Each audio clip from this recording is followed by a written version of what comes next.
Good morning from Michigan Stadium, home of the Michigan Wolverines, and today home of one of the most anticipated editions of the greatest rivalry in all of sports. Tony Gerdeman, that would normally seem like that would be a lot to live up to, but I don't really have that many concerns that this game, however it turns out, is going to live up to that. Yeah, one way or another, before, after, during, this is going to live up to the hype in a number of ways because of all of the outcomes that will be born from whatever happens today.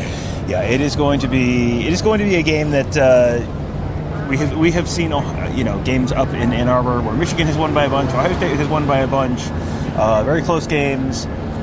Few with the kind of stakes that this game has had. Before we get, I'm sure everyone's like, hurry up and get to the availability report. Fine, we'll get to the availability report. Let's start with the fact that really no news is good news, I think, for Ohio State.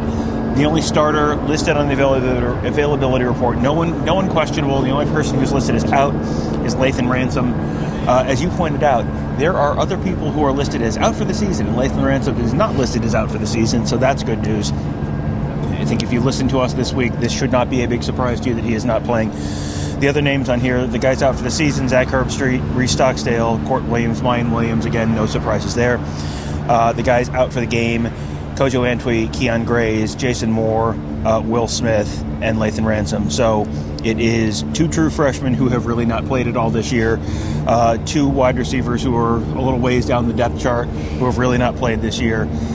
So it's Lathan Ransom, and that's it. And Ryan Day, when he got to Michigan on Friday night, said it was really all hands on deck, and it seems like it's pretty much all hands on deck. Yeah, this is why Tommy Eichenberg didn't play last week, so that he would be able to go this week and be as strong as possible. This doesn't mean that everybody's healthy, clearly. Right. But at this point, if you can walk, you can play. If you can tackle, you can play. And whatever happens after that, any kind of injuries that happen during the game happen. But you didn't play last week, so that you'd be ready for this game. You didn't play the second half of last week, so that you'd be ready for this game. So this is as close to full strength as Ohio State can be this time of year, even with their various nicks and bruises. Well, and some of those nicks and bruises are on Kyle McCord's lower body, and there was a video that went out on Friday as the Buckeyes were getting on the buses of Kyle McCord kind of looking like he was limping a little bit going to the bus, and people kind of freaked out about that because it's the day before the Michigan game, and you're going to freak out about anything you see that might be even slightly not right. And very clearly, Kyle McCord is not at 100%, but Kyle McCord has not been at 100% the last few weeks and has been fine. I don't think there's any indication that his injury has gotten worse.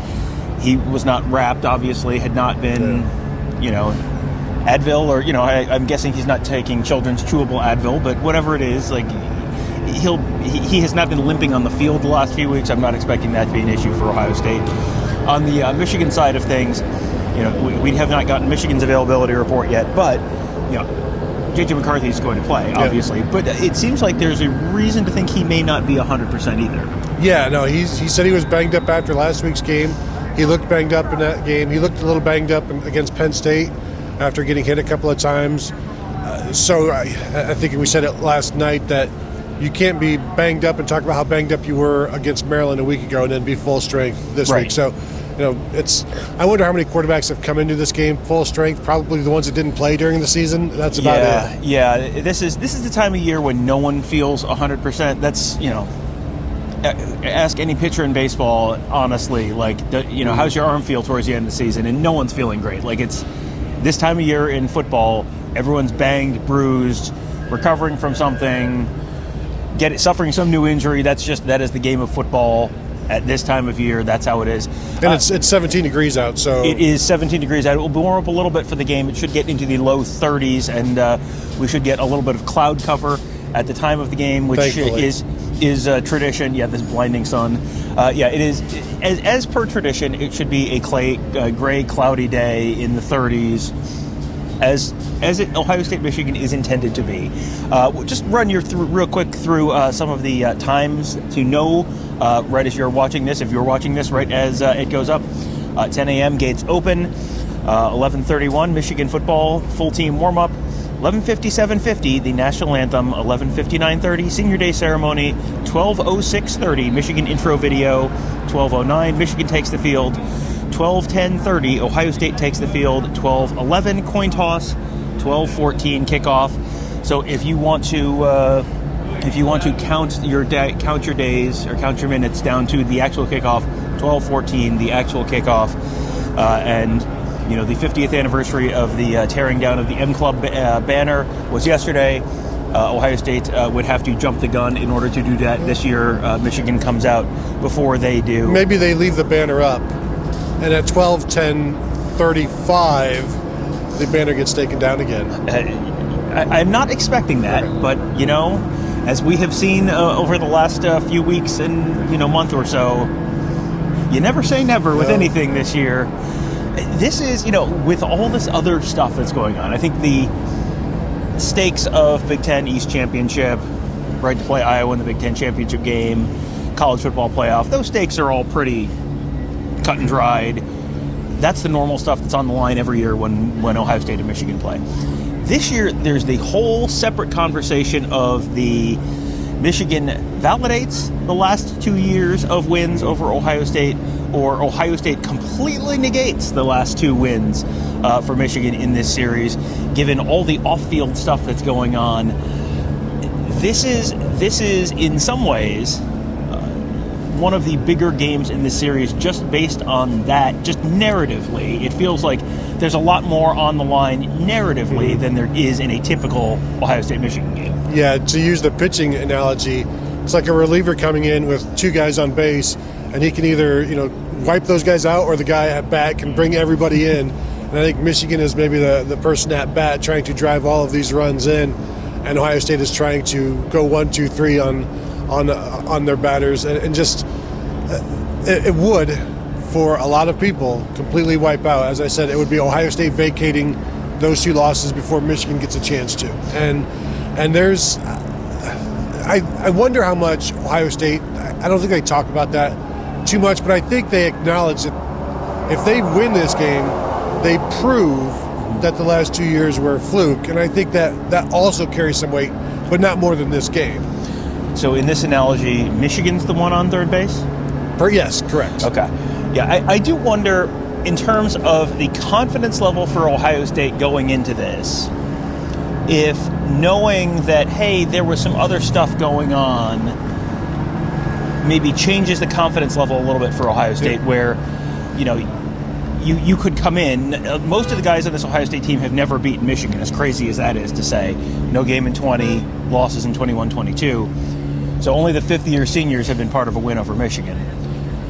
I wonder if, knowing all the other stuff that's been going on, if that maybe changes the view of those games for Ohio State, and it's all of a sudden, you're not coming in with doubts necessarily in your head. It's kind of more like, oh, well, that makes sense. Now I understand. Yeah, confirmation, confidence, but you don't want to come in overconfident. Right. And, you still got beat by a couple of touchdowns, 2-3 touchdowns. Mm-hmm. And so there is that memory of, if you don't make that right play, then something bad can happen. And there are a number of times they just did not make the play and something bad happened. So as the Michigan argument has been all along, you still have to make the plays. Yes. And that's where Ohio State is. Last year, the year before that, Michigan may have known more than they should have. But now, all things being equal, you still have to make the plays. And I do think they're going to come into this game very confident, especially watching the last couple of weeks of film on Michigan, seeing how that has gone. So I do think there's going to be some confidence. You just can't be overconfident. You still have to make the plays. You still have to do everything that you did prior to this game.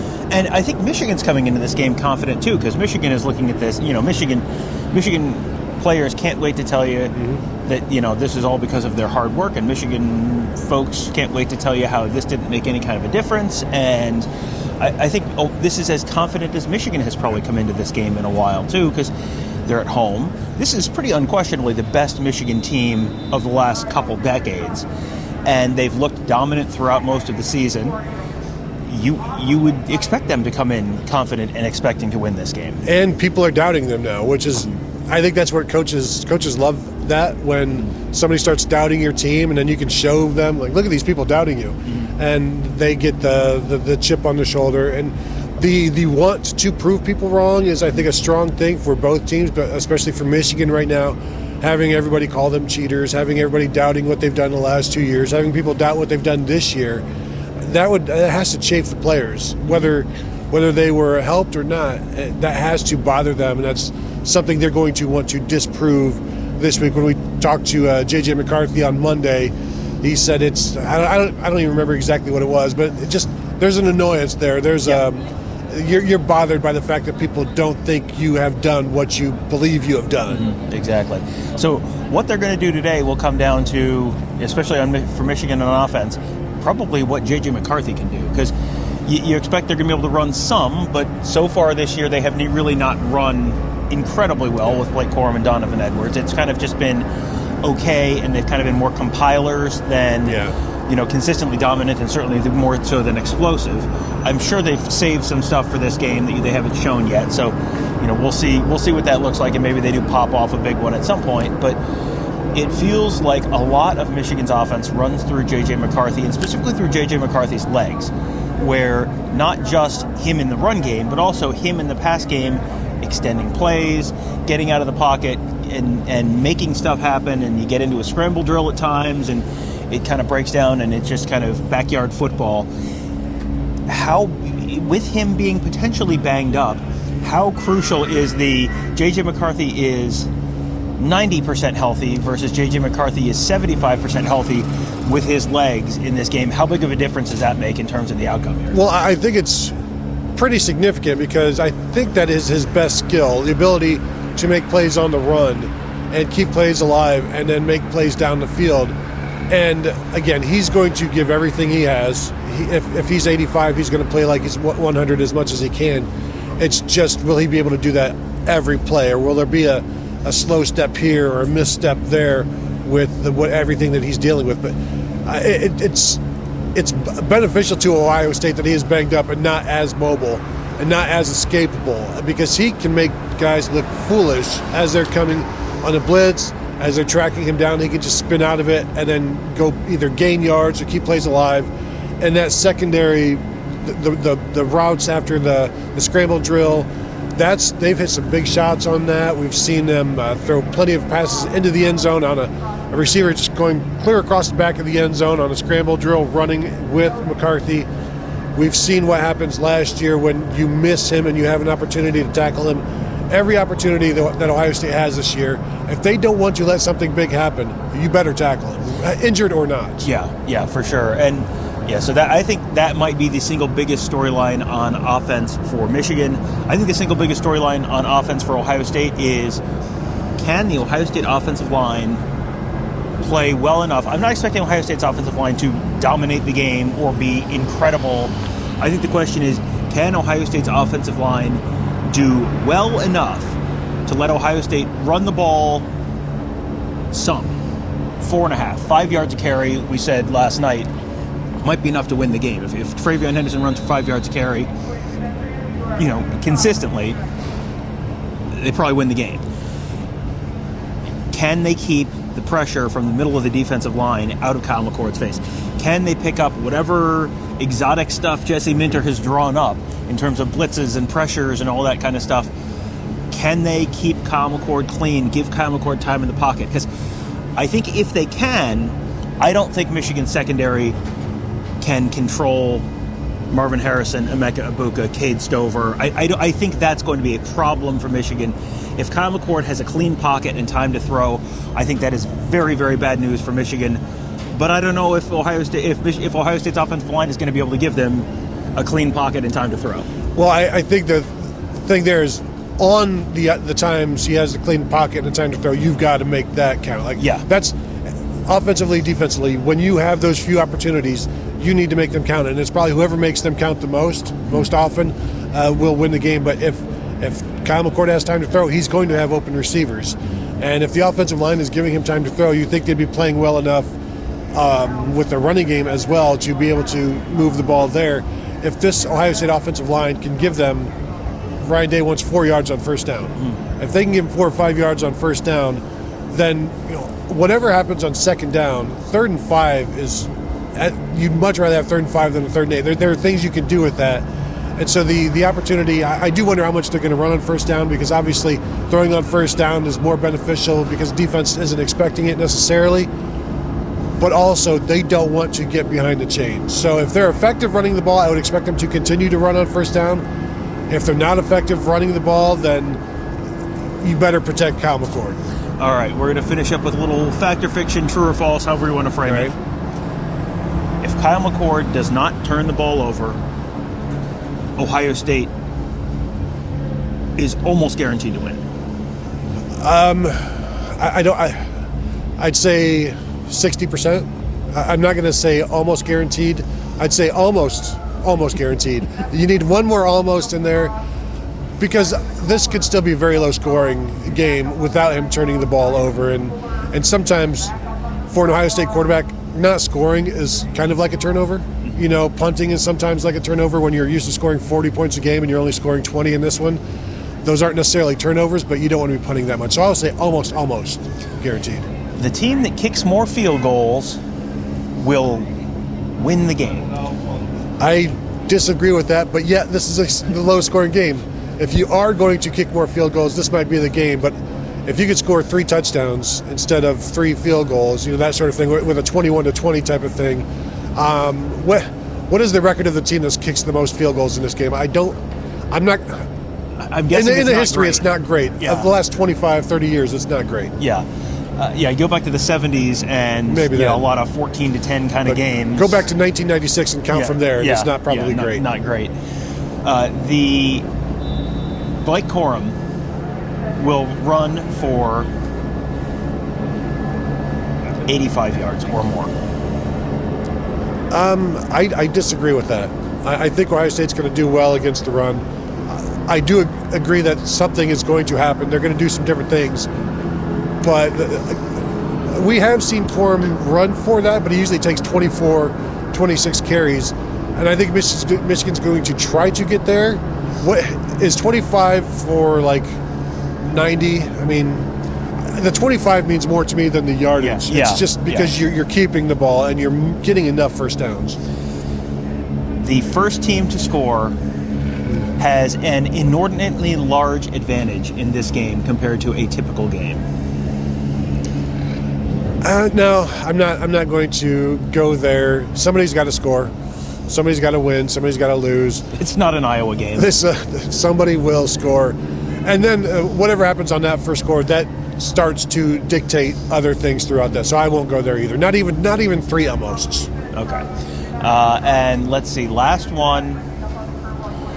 There will be a player or players ejected from this game for fighting unsportsmanlike conduct, whatever, targeting. This just feels like a game where the emotions are going to be just a little bit too high, and someone's going to make just a little bit too emotional play. If you set the over/under at 0.5, I'm taking the over. I think that's just a safe bet in this game. I don't know how often that is hit, but I know I'm probably never going to take the under on that one. Yeah, I don't know that has hit very often. I'm trying to think back to guys who've been thrown out. Marcus Hall, obviously, rather famously, but I don't know that I remember a whole lot of other guys. But with all the stuff swirling around this year and everything on the line this year, it just feels like someone's going to make the big mistake there and get booted out of the game. Well, if the score gets out of hand one way or the other, then set it at 1.5. That's the live number rises. Yeah, that sounds about right. Well, however this goes today, boy, oh boy, going to be one of the greatest games in the history of the greatest rivalry in all of sports, and we will be back after the game to break down everything we saw, everything we heard. We'll have interviews with Ohio State and Michigan players and coaches. Plenty of insight, plenty of analysis, plenty of conversation about, one of these programs is headed in one direction and one of these programs is headed in a different direction.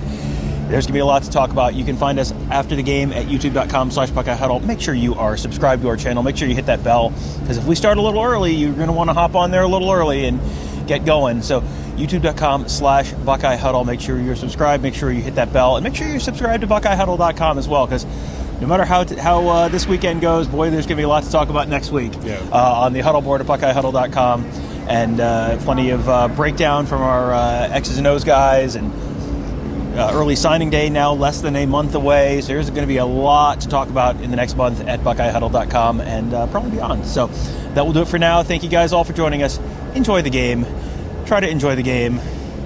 Do your very best to keep your blood pressure low enough to enjoy the game. And we'll talk to you after.